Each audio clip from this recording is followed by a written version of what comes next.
Let's thicken Nutramigen ready to feed with Gelmix infant thickener to a level 2 consistency.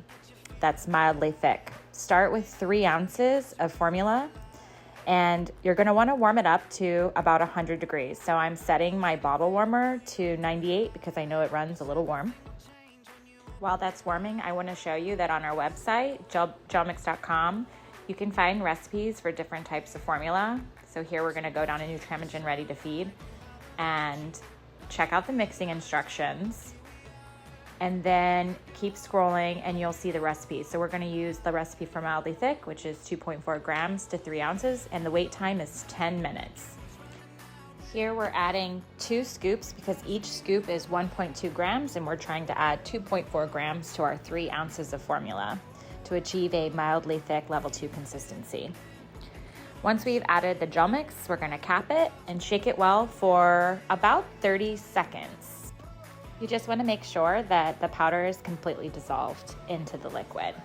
And then we're gonna wait 10 minutes like the instructions said on the website.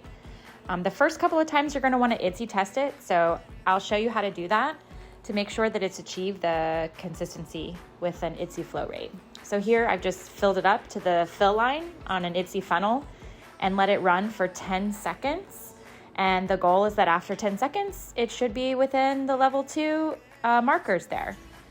And you can see that it's right there as a level 2 on the 5 milliliter mark. After 30 minutes, it should still be the same consistency. So I just wanted to show you another ITSE flow test, waiting 30 minutes after serving, just to show you that it stays the same consistency over time. So again, we're gonna fill the line of the ITSE funnel and let it flow for 10 seconds.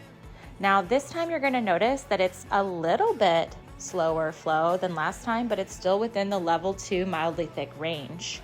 So instead of being at the 5 milliliter mark, we're gonna see that it's at the 6 milliliter mark, but it's still a level 2 and consistent throughout the entire feeding. And that's it. Let us know if you have any questions.